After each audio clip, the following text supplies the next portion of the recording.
اقرأ باسم ربك الذي خلق خلق الإنسان من علق.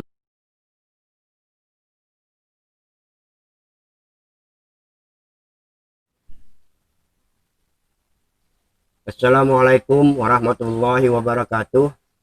Para pemirsa yang budiman, pada kajian kita sebelumnya kita telah dapat penjelasan tentang makna ayat secara umum, termasuk penerapannya di dalam Al-Quran.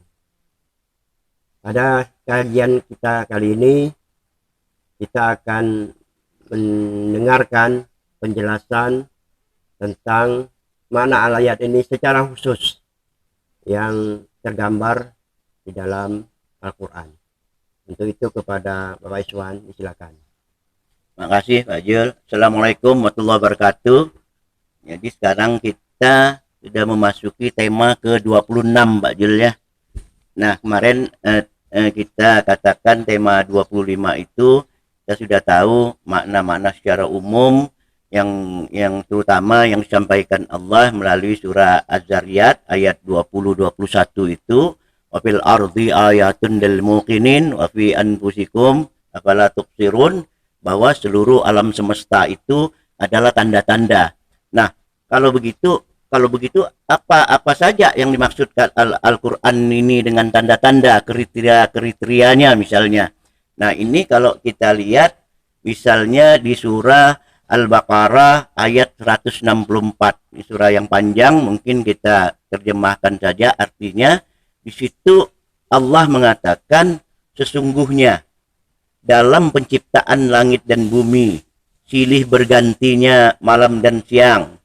Terus dikatakan kapal yang berlayar, yang di laut, yang membawa apa yang dimuat untuk digunakan manusia. Dan apa yang Allah turunkan dari langit berupa air, lalu dengan air itu dia hidupkan bumi sesudah matinya, dan dia sebarkan di bumi segala jenis hewan dan segala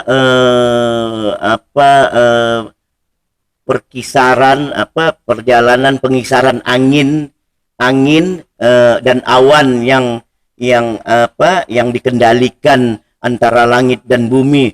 Semua itu kata Allah, sesungguhnya semua itu merupakan ayat, merupakan tanda bagi orang yang memikirkannya. Nah, ini Allah menyebutkan secara detail. Itu semuanya la ayatul liqaumi yaqilun. Semua untuk kaum-kaum orang yang yang mau memikirkannya begitu. Jadi semua ayat semua itu yang kita sebutkan tadi itu kan fenomena alam semesta ini begitu. Nah, terus yang lainnya kalau kita lihat misalnya di ayat Al-Hadid ayat 9. Di sana Allah mengatakan huwallazi yunazzilu. Allah dialah Allah yang menurunkan ala abdihi kepada hambanya itu ayatun, menurunkan ayat yang ayatnya yang mana, bayinat. Allah menurunkan ayat yang jelas gitu. Nah, di sini yang dimaksud ayat adalah wahyu-wahyu Allah yang kemarin kita bahas, merupakan ayat-ayat di dalam Al-Qur'an itu. Nah, ini Allah katakan dia menurunkan ayat juga. Untuk apa? Untuk liyahrijakum minadh-dhulumati ilan nur, supaya pemikiran kita yang tertutup ini, kegelapan yang ada ini mendapat pencerahan, enlightenment, sehingga kita bisa memikirkan hal-hal untuk memahami tanda-tanda itu, ya, seperti yang makna umum daripada itu. Nah, jadi kalau kita lihat bahwa al-ayat ini digunakan untuk seluruh fenomena alam semesta ini. Nah, ini ayat yang secara khusus digunakan oleh Allah gitu. Ya, jadi artinya bahwa semua seluruh fenomena semesta ini termasuk Al-ayat ya. Iya, al-ayat. Al-ayat. Tapi ada juga kita fenomena ini kan dapat kita lihat. Nah, tapi ada fenomena yang orang melihat, kita melihat, tapi seolah-olah tidak masuk akal. Atau berita-berita yang disampaikan Allah itu seolah-olah, wah ini fantastik, tidak masuk akal gitu. Nah, kata-kata ini karena kita yakin bahwa itu dari Allah, kita katakanlah ini suatu apa itu? Mukjizat. Nah, mukjizat. Wah, ini mukjizat seperti misalnya Nabi Musa tongkatnya membelah laut.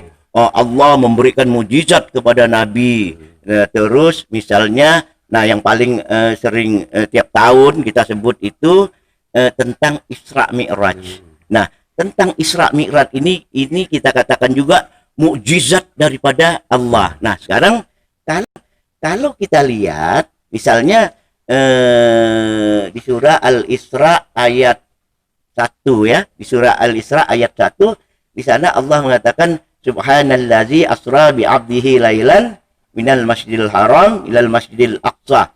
Nah, ini Allah mengatakan Allah memperjalankan Rasulullah dari Masjidil Haram ke Masjidil Aqsa, barakna haulahu. Dia Allah melingkupi dengan barakah. Pada kesempatan lain kita bahas apa yang dimaksud itu. Terus kata Allah, itu tujuannya untuk apa? Allah tidak mengatakan tujuannya untuk ngambil sholat gitu. Allah mengatakan Isra Mi'raj itu kata Allah ayat lanjutannya linuriyahu min ayatina, supaya Allah memperlihatkan kepada Rasulullah itu ayat-ayatnya. Jadi yang dilihat Rasulullah itu adalah fenomena di alam semesta ini, di universe ini, entah di gugusan Bima Sakti, entah tapi di dalam alam ini, bukan di alam alam akhirat, alam akhirat. Mungkin ada yang memahami seperti itu gitu, atau di alam ilahi sana gitu. Nah, terus yang menarik yang kita katakan kemarin, kita sudah membicarakan surga Adam. Nah, itu banyak juga kita berargumentasi bahwa buktinya Rasulullah sudah pergi ke surga gitu, dengan dalil ketika dia Rasulullah Shallallahu Alaihi Wasallam Isra Mi'raj. Di sana kan Rasulullah pergi ke surga, di sana dia melihat surga, katanya ada surga di sana, jannatul ma'wa. Nah, itu misalnya kita lihat di surah An-Najmi 15 itu dikatakan indaha jannatul ma'wa. Di sana ada jannah tempat tinggal. Noh, ini berarti surga. Tapi kalau kita baca ayat selanjutnya di ayat 18 tadi kalau tidak salah ya, ayat 18 Allah katakan apa yang dilihat oleh Rasulullah itu adalah Allah katakan laqad ra'a min ayati rabbihil kubra, dan sungguh Allah memperlihatkan ayat-ayatnya yang besar, ayat-ayatnya yang ayat-ayat Tuhan yang maha besar. Di sini Allah menggunakan kata ayat. Kalau kita lihat Allah berbicara tentang alam akhirat, tidak pernah satu kali pun Allah mengatakan bahwa surga itu ayat Allah, neraka itu ayat Allah, orang yang dihisap itulah ayat-ayat Allah, orang yang dikumpulkan di padang mahsyar itu adalah ayat-ayat Allah. Kita tidak pernah menemukan Allah berbicara tentang alam sesudah alam yang sekarang ini Allah menyebutkan dengan ayat. Itu tidak. Semua kata ayat itu diperuntukkan Allah di dalam universe ini, seperti yang Allah katakan secara umum wa fil ardi ayatun lil muqinin. Nah, jadi ke Sidratul Muntaha di sana ada Jannatul Ma'wa, itu satu tempat yang bukan di luar, yang di bumi ini, tapi ada di luar bumi. Nah, inilah tugas manusia, tugas intelektual muslim, tugas para ahli sains dan teknologi Islam, harusnya ini bagaimana mencari hal-hal ini. Berarti di dalam alam ini ada tempat-tempat yang jannah, artinya ada kehidupan tumbuh-tumbuhan jannah seperti yang sudah kita bahas ini. Nah, ini Allah perintahkan suruh cari, ya ma'asyiral jinni wal ins, ya kan, onistata'tum.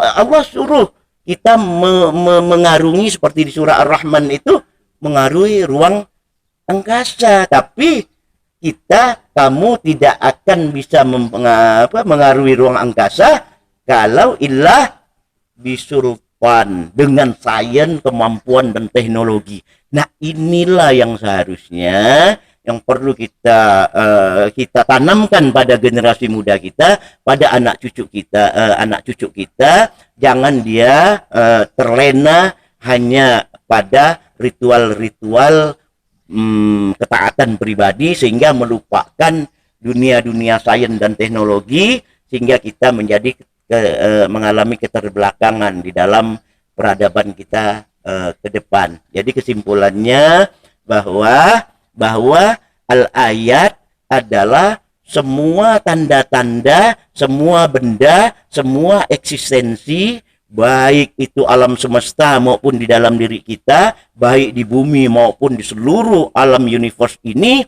Nah, itulah al-ayat, tanda-tanda yang perlu kita pahami, yang perlu kita explore, sehingga kita dapat memanfaatkan, dapat memahami sesuai apa yang dikehendaki Allah, supaya kita berangkat liyakhrijakum minaz zulumati ilan nur, an-nur, enlightenment, kita membuat pencerahan di dalam diri kita. Saya kira itu yang dapat saya sampaikan, Pak Jul. Terima kasih Pak Iswan. Demikianlah para pemirsa yang budiman, kita telah mendengarkan penjelasan secara detail tentang makna al-ayat. Untuk itu kita akan bahas dengan tema-tema yang menarik kembali pada episode yang akan datang. Terima kasih. Wassalamualaikum warahmatullahi wabarakatuh. Waalaikumsalam warahmatullahi wabarakatuh.